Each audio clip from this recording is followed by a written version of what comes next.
जहां रुद्राक्ष पहनकर नहीं जाया जाता। कितने स्थान है? 5। और रुद्राक्ष को 5 स्थान पर पहनकर नहीं जाते, पर रुद्राक्ष के लिए वर्णन किया गया है कि रुद्राक्ष कब कब उतार कर उसको वापिस अभिमंत्रित करना चाहिए।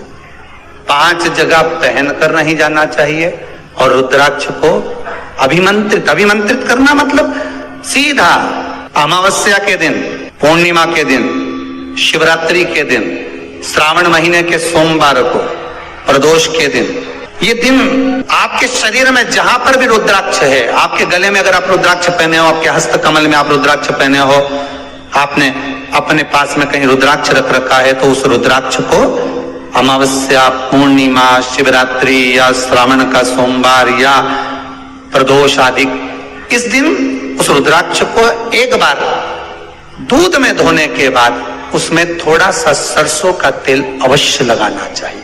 क्या होगा उससे? उससे होगा क्या? शिव महापुराण की कथा कहती है, महाराज रुद्राक्ष को दूध में धोने के बाद, स्नान कराने के बाद जल से स्नान कराया, थोड़ा सा सरसों का तेल लगा दिया। महाराज क्या मिलता है उससे?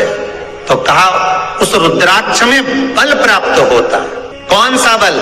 जो शरीर के अंदर बीमारियां बढ़ती हैं, उस बीमारी को वो रुद्राक्ष धीरे धीरे समाप्त करना प्रारंभ कर देता है। पर एक और चीज याद रखना, जिस रुद्राक्ष के पानी को आप बीमारी के समय पर गलाकर पीते हो, उसमें सरसों का तेल नहीं लगाना, उसमें सरसों का तेल नहीं लगाना।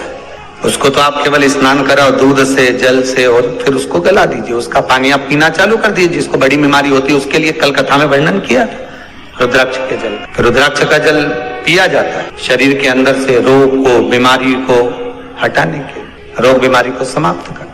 तब 5 स्थान बता दिए, 5 जगह बता दी, 5 स्थान निश्चित कर दिए जहां पर रुद्राक्ष को पहनकर नहीं जाना।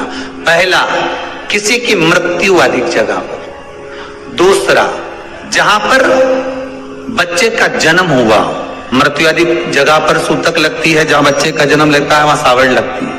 मतलब जीव जाने के बाद दुख का सूतक होता है, और बच्चा जब जन्म लेता है तो सुख की सावड़ रहती है। सुख की 2 स्थान।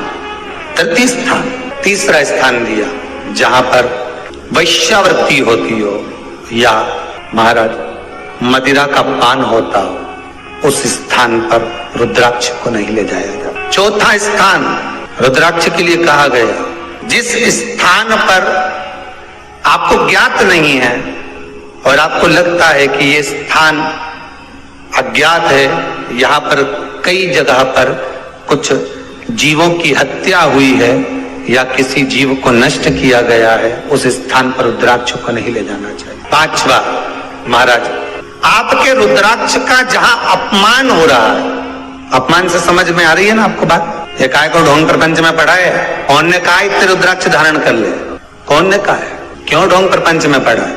अगर हम रुद्राक्ष गले में पहन लेते और नारी का रजस्वला धर्म आ जाता है, रजो धर्म का समय आ जाता है, वो रुद्राक्ष हम गले में धारण कर कर रखते हैं, तो वो रुद्राक्ष क्या वो बेकार हो जाता है? पहले एक बात बहुत अच्छे से समझ में, आप सन्यासी हो, जम के बोलो जरा, आप तपस्वी हो, आप साधक हो, आप उपासक हो, या आप बैरागी हो, आप एक गृहस्थी हो, घर में रहने वाली माँ गोदी में रखा हुआ बालक अगर गंदगी भी कर दे, पूरे कपड़े को भी बिगाड़ दे, तो माँ बच्चे का कपड़ा बदल देती है, और बदल कर माँ को ये जरूरी नहीं है कि उसको साड़ी बदलना, उसको कपड़े बदलना या उसको फिर नहाना।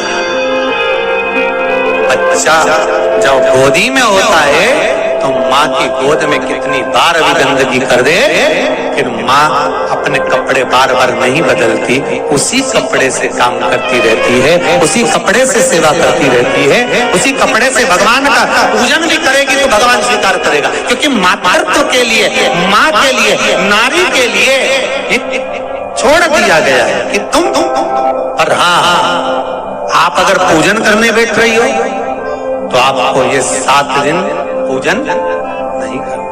पर रुद्राक्ष अगर आप पहन रहे हो, रुद्राक्ष अगर आप धारण कर रहे हो और अपने जीवन की सार्थकता के लिए स्वीकार कर रहे हो, जैसे तुलसी की माला और रुद्राक्ष की माला गले में पड़ी रहती है, तो ये कंपनी का ट्रेडमार्क होता है कि तुम कौन सी ब्रांड के हो। ये कंपनी का ट्रेडमार्क है।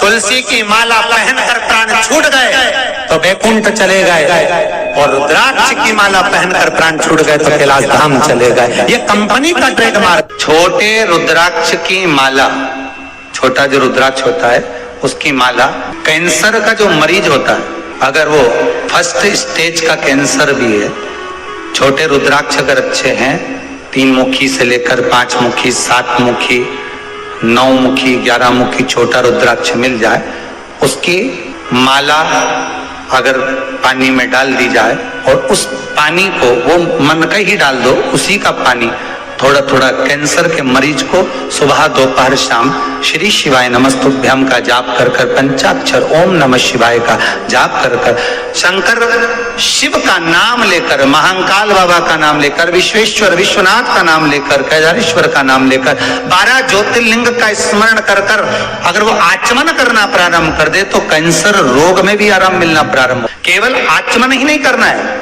अगर स्त्री है तो अपने उल्टे हाथ पर भी उस मनके की माला को लपेट सकती है। पुरुष है अपने राइट हैंड में उस माला को, अगर कैंसर से पीड़ित व्यक्ति है, रोग से बहुत पीड़ित व्यक्ति, उसको बल मिलता है, उसको पावर मिलता है, उसको एक एनर्जी, उसको एक तेज मिलता है रोग से लड़ने का। कई लोग कहते हैं महाराज जी रुद्राक्ष को सिद्ध कैसे करना चाहिए, तो शिव महापुराण में एक ही उपाय लिखा है, 108 बेलपत्र पर शंकर का नाम लिखकर समर्पित कर दो, या लाल चंदन चढ़ाकर समर्पित कर दो रुद्राक्ष के ऊपर, या उस रुद्राक्ष को आप अभिषेक में समर्पित कर, या उस रुद्राक्ष को सरसों के तेल में रखकर उसको फिर समर्पित शिव जी को कर। रुद्राक्ष को निकाला, शंकर जी के ऊपर रखा, शिव जी के चरणों में रखा, अभिषेक किया, उसको धारण किया। सिद्ध कैसे करना है, तो शिव महापुराण की कथा में एक संवाद बड़ा सुंदर लिखा कि रुद्राक्ष अपने आप में सिद्ध है।